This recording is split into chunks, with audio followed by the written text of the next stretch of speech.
Bonjour, bonjour, bienvenue sur les oracles de Sandrine, j'espère que vous allez tous très bien. Alors c'est parti, on va aller voir la semaine de votre autre, donc du 21 au 27 juillet 2025.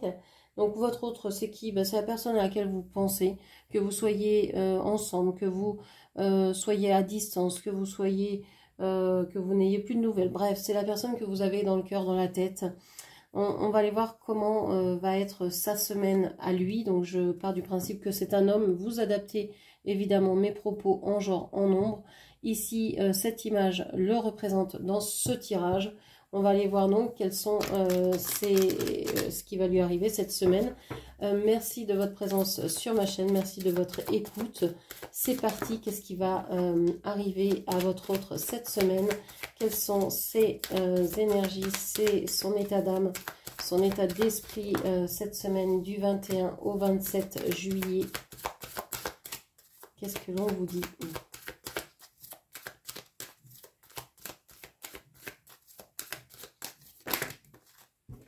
Alors, je prends que les cartes qui se retournent. J'en ai assez ici. C'est parti. Allez, on va aller voir comment il réagit avec toutes les cartes qui se sont retournées.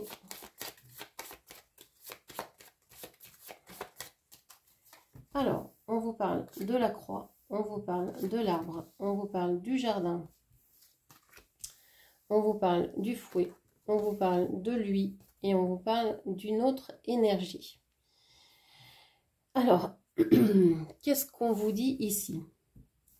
On vous dit que votre autre regarde les difficultés qu'il a dans sa vie actuelle, les difficultés à être dans... Je pense que c'est quelqu'un qui a du mal à être avec les autres. Et ça pourrait être à cause d'une personne. Alors, soit d'une personne qui a éclairé sa vie, hein, quelqu'un qui a été là pour lui. Ou il y a une personne qui est, comment je vais dire ça, qui est très dure, qui est très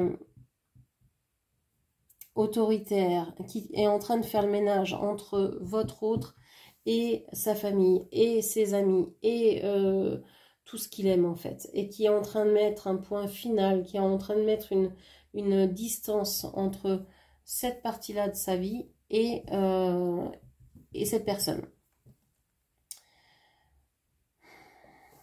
Donc ici c'est le fouet, mais pour moi ici le fouet est représenté dans la vie de votre autre par une personne qui ne lui facilite pas du tout la vie en ce moment et qui vient toucher tous les domaines de sa vie sociale. Parce que je pense que c'est une personne qui aime beaucoup être entourée, et bien cette personne vient faire la misère dans tous ces domaines sociaux. Donc la famille, les amis, les proches, etc. Ok. Et on voit que votre autre a certainement quelqu'un d'autre où il y a quelqu'un qui va arriver. Alors est-ce qu'il protège un enfant? Est-ce qu'il protège une autre énergie? Est-ce qu'il vous protège dans cette carte-là, avec cette carte-là? Est-ce que c'est vous qui êtes représenté ici pour certaines personnes? Ça peut être ça. Ok. On va aller voir, je vais remonter un peu les cartes pour qu'on puisse voir le reste. On va aller voir, on va chercher où sont les poissons pour aller voir où en est-il au niveau de l'argent, de ses ressources. Alors, c'est loin, c'est loin, c'est loin.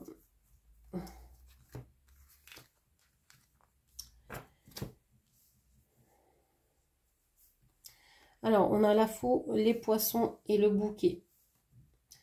Votre autre a dû couper quelque chose, a dû couper, je pense qu'il a eu des revenus qui ont été coupés.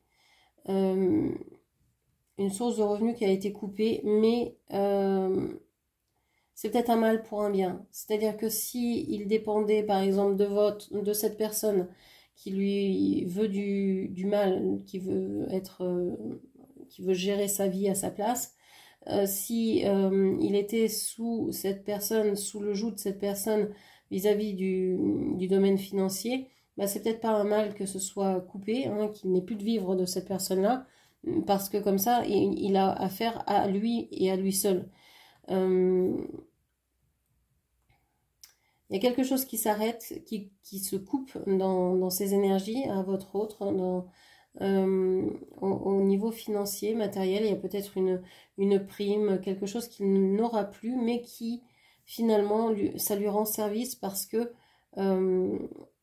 il se sent peut-être moins assisté, il se sent peut-être... Ouais, il y a un confort quand même dans son état d'esprit par rapport à ça. Ok. On va aller voir ce qui se passe au niveau du travail. Alors, au niveau du travail, on va prendre comme référent la Lune.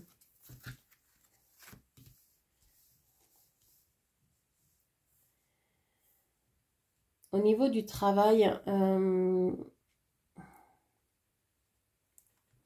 il est peut-être engagé, hein, il travaille peut-être.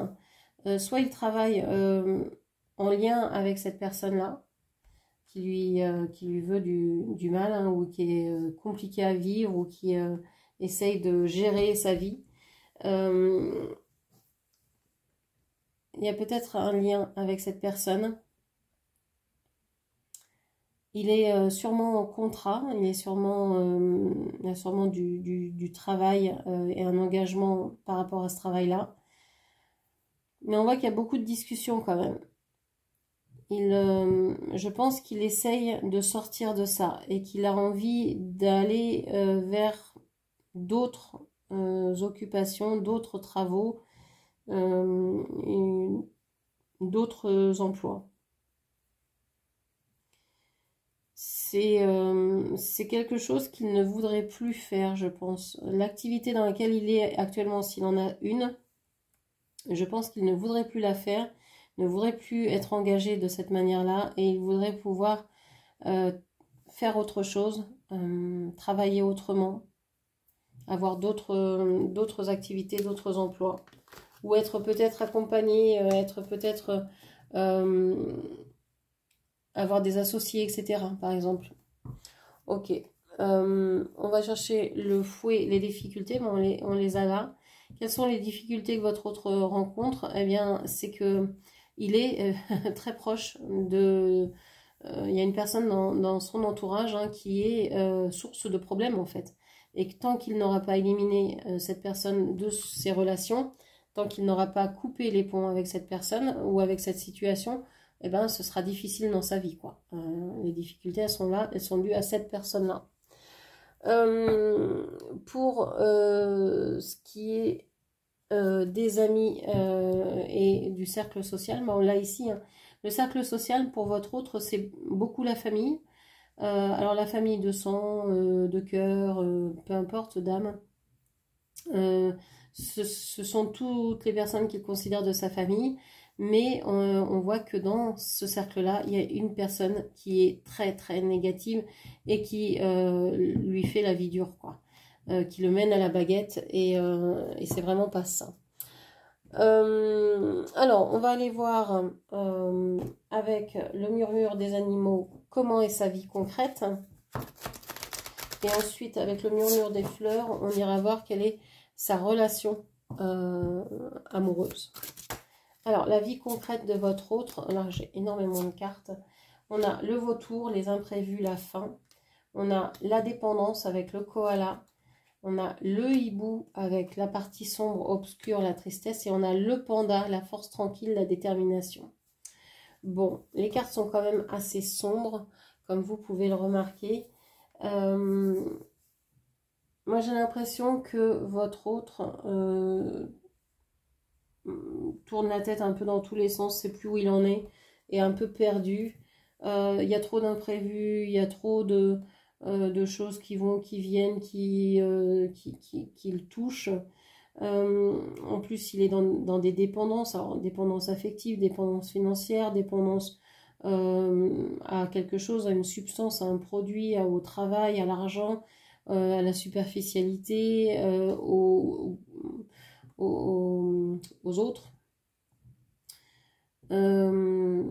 C'est quelqu'un qui est certainement aussi dépendant des énergies basses. Il n'arrive pas à s'en défaire.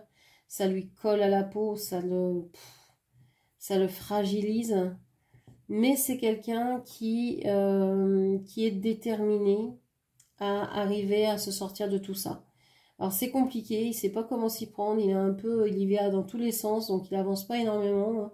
Et puis il doit être sur plusieurs terrains à la fois, je pense. Et donc on voit que c'est compliqué, sa vie réelle est très très compliquée parce qu'elle part comme sur un buvard, ça s'étale dans de nombreuses directions à la fois. Ok. Est-ce qu'on peut me décrire la situation dans laquelle il est? Dans quelle situation est-il concrètement? L'araignée, la créativité. Ouais, il est en train d'essayer de créer sa vie, mais il a besoin d'être seul pour ça. Donc c'est pour ça qu'il se retire, c'est pour ça qu'il peut paraître ours, qu'il peut alors vous mettre dans le silence, ne pas communiquer, ne pas être présent sur les réseaux, vous bloquer sur les réseaux, etc. Parce qu'il a besoin de créer sa vie, mais que comme il est déjà sous dépendance de cette personne-là, eh ben, il ne peut pas non plus être partout et il a besoin de force pour s'extraire de cette dépendance, du joug de cette personne. Et donc ça lui demande beaucoup d'efforts, donc il ne veut pas non plus vous rajouter dans l'équation, quoi. Ok. Comment ça se passe entre lui et cette situation? La légèreté, la joie de vivre, je suis libre d'être moi-même, je m'aime, je crois en moi. Bon, on voit que c'est compliqué, mais en même temps, il le prend aussi avec assez de légèreté. C'est assez étrange parce qu'il y a énormément de lourdeur, il y a des cartes très sombres, et lui, bah, non, écoute, c'est pas si mal, c'est... Alors, soit il montre aux autres un aspect qui n'est pas ce qu'il ressent, mais il n'a pas envie de montrer vraiment son intériorité à tout le monde, ce qui peut se comprendre. C'est une personne aussi peut-être qui va avec comme le colibri, hein, de fleur en fleur, hein, qui butine, qui lutine, et qui pense que c'est ça, être libre, être lui-même, c'est aller de personne en personne, c'est aller de travail en travail, c'est aller d'activité en activité, c'est aller d'un problème à l'autre. J'ai l'impression qu'il se nourrit de problèmes pour se dire, mais regarde tout ce que j'ai à régler, je ne peux pas venir vers toi parce que j'ai tout ça à régler, regarde. Puis dès qu'il y en a un problème qui se résout, il y en a un autre qui arrive, donc c'est pas possible, tu vois bien. Il y a quelque chose comme ça. Ok. On va aller voir avec le murmure des fleurs la relation sentimentale de votre autre, la situation dans laquelle il est sentimentalement parlant. Alors d'abord, votre autre, comment est-il dans sa relation sentimentale, qui est soit vis-à-vis de vous, soit vis-à-vis d'une autre énergie, hein. On a la tulipe avec l'harmonie, l'équilibre. Une autre carte, s'il vous plaît. Je sors du mental pour me reconnecter à mon cœur. Je cesse de penser, je ressens. Alors, cette personne, elle se pense peut-être en équilibre, dans une certaine harmonie. Se pense peut-être parce que sorti d'une situation, peut-être qu'il a réussi à résoudre un problème dans sa vie.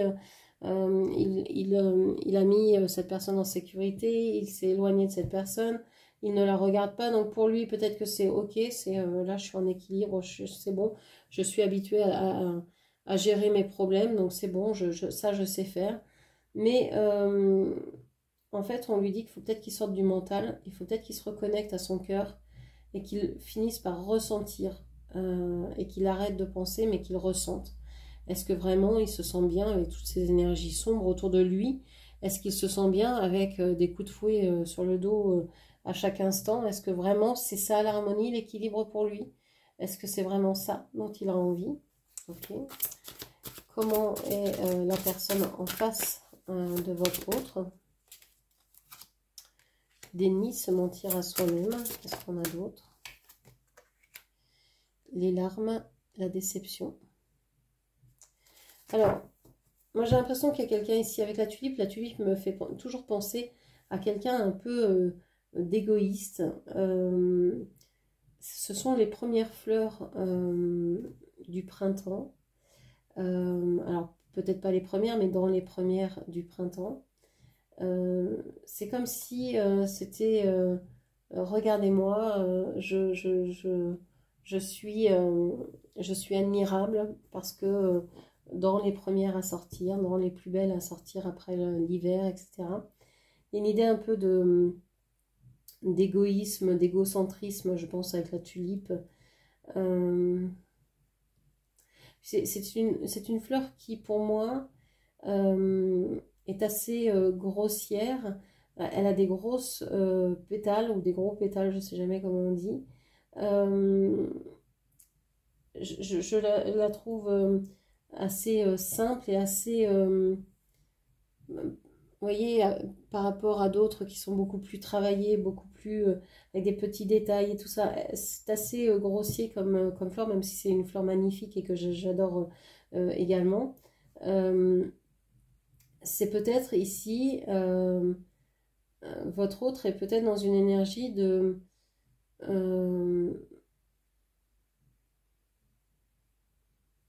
superficialité. Il confond, je pense, superficialité, simplicité, humilité.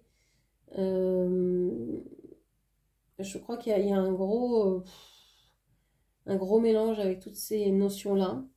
En face, donc, on a quelqu'un qui est dans le déni, qui se ment à soi-même. Donc, est-ce que c'est vous? Est-ce que c'est une autre personne qui est très déçue et qui peut donc beaucoup pleurer?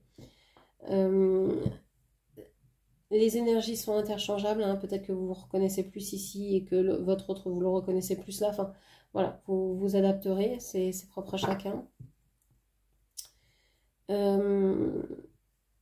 J'ai l'impression qu'ici, la personne en face est plus spirituelle que votre autre et plus tournée vers un nouveau départ que votre autre.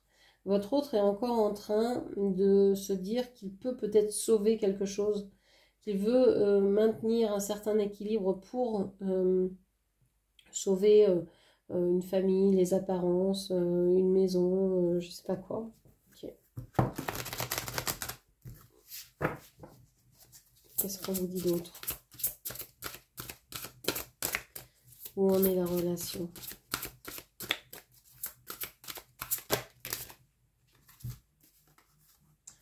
Le coquelicot, la relation éphémère. Il n'y a pas de hasard, il n'y a que des rendez-vous.